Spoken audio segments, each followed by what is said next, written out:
به نظرت چرا روز پسر نداریم؟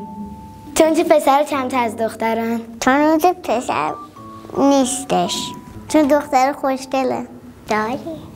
بعضی روزا روز پسر داریم، بعضی روزا نداریم. سلام. سلام. اسمت چیه؟ آسمان جان. ریحانه. آوا. ملیکا. آیه. السا. چند سالته؟ 1 2 3 4 5.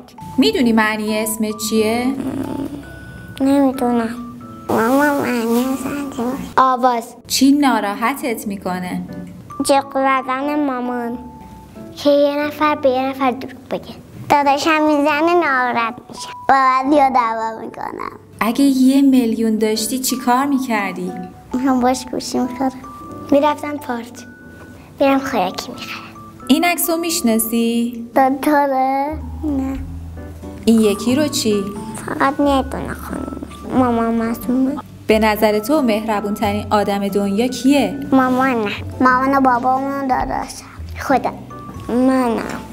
به نظرت چرا روز پسر نداریم؟ چون روز پسر نیستش. داری؟ چون پسر کمتر از دخترن.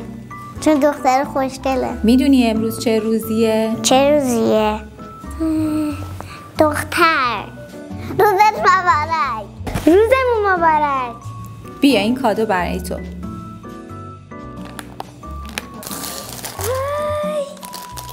مرسی. دوست دارم. بخاطر